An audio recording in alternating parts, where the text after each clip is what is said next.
الحمد للہ رب العالمین والصلاة والسلام علی سید الانبیاء والمرسلین اما بعد فاعوذ باللہ من الشیطان الرجیم بسم اللہ الرحمن الرحیم۔ اللہ تبارک و تعالیٰ کے پاکیزہ نام سے شروع کرتے ہیں کہ جو بہت ہی مہربان اور نہایت ہی رحم فرمانے والا ہے۔ الحمدللہ، اللہ تبارک و تعالیٰ کے فضل و کرم سے طہارت پر مشتمل مسائل پر کلام لے کر آپ کی خدمت میں حاضر ہیں۔ اللہ تبارک و تعالی ہماری اس کاوش کو اپنی مقبول بارگاہ الہی میں مقبولیت کا درجہ عطا فرمائے۔ طہارت کا علم سیکھنے کی اگر فرضیت پر بات کی جائے کہ یہ علم سیکھنا کس پر فرض ہے، تو ہر عاقل و بالغ مسلمان مرد و عورت پر طہارت کے وہ احکام سیکھنے فرض عین ہے کہ جن سے نماز درست ہو۔ جیسا کہ آپ جانتے ہیں کہ مسلمانوں اور غیر مسلمین میں ایک تو واضح فرق ایمان کا ہے کہ ضروریات دین کا اقرار کرنے والا اور اس کے انکار سے بچنے والا مسلمان ہے، اور غیر مسلم ان میں سے کسی ایک کا یا کئی چیزوں کا انکار کرنے والا۔ اب جہاں اسلام نے زندگی جیسا حلیہ دیا، وہاں زندگی گزارنے کا ایک نظام بھی دیا۔ شریعت نے جو احکام دیے اسی کے مطابق زندگی گزاری جائے۔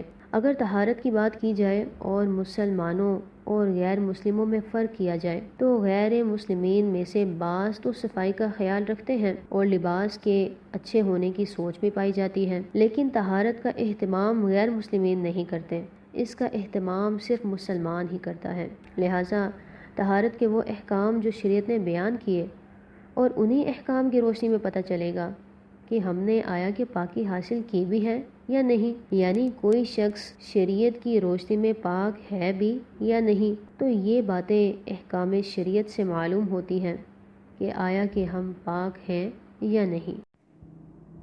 سب سے پہلے بات کرتے ہیں طہارت پر کہ طہارت کا مطلب کیا ہے۔ تو طہارت کا مطلب ہے پاکیزگی حاصل کرنا، یعنی پاکی حاصل کرنا، محسوس اعضاء کو شریعت کے مطابق پاک کرنا، صاف کرنا، اور اس کا طریقہ نبی کریم صلی اللہ علیہ وآلہ وسلم نے ہمیں احادیث کی روشنی میں بیان فرما دیا۔ طہارت کی دو اقسام ہیں، نمبر 1 طہارت صغریٰ اور نمبر 2 طہارت کبریٰ۔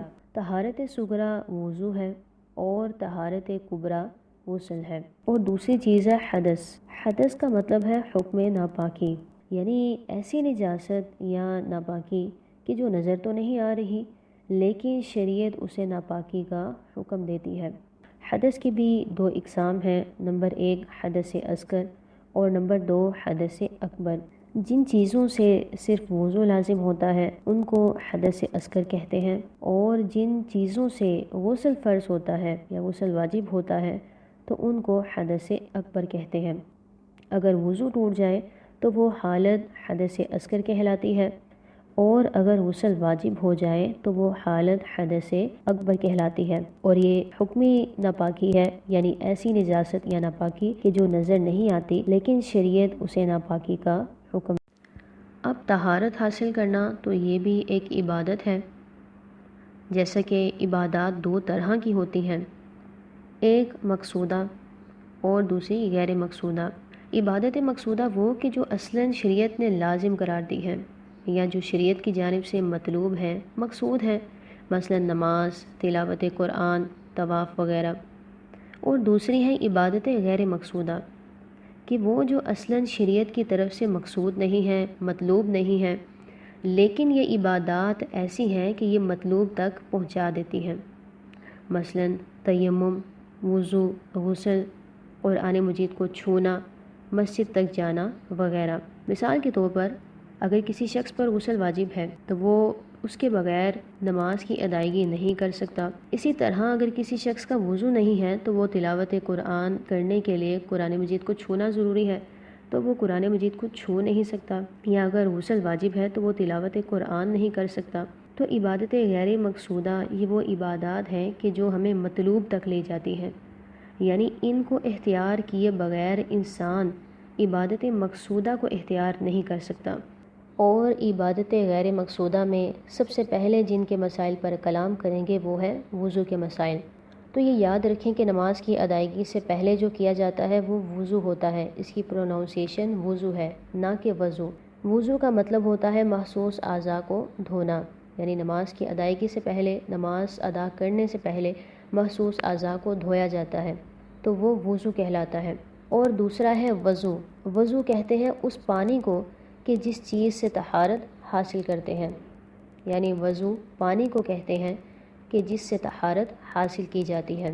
تو وضو کا مطلب ہے محسوس اعضاء کو دھونا، اور وضو کا مطلب ہے وہ پانی کہ جس سے طہارت حاصل کی جاتی ہے۔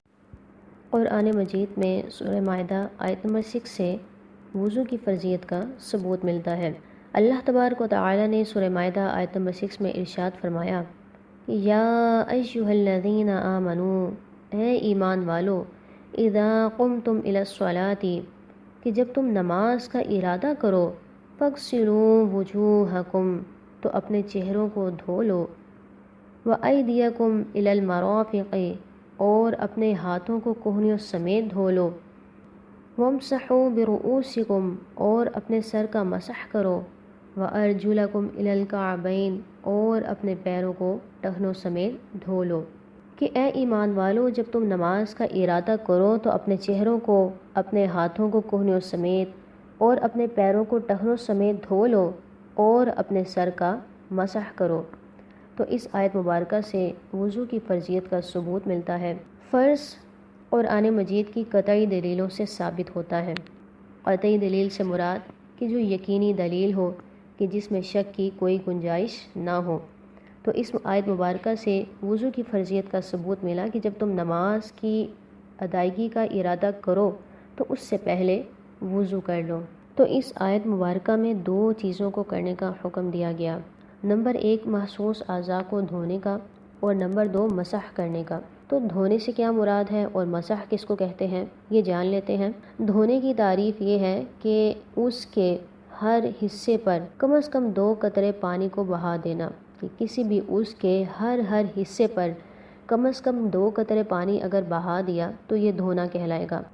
اور مسح کہتے ہیں پانی کی طریقہ پہنچا دینا، یعنی ہاتھ گیلے ہوں اور جس حصے پر مسح کرنا ہے اس مقام پر ہاتھوں کو پھیر دیا تو مسح ہو جائے۔ وضو کے مسائل پر مزید کلام انشاءاللہ پھر کریں گے۔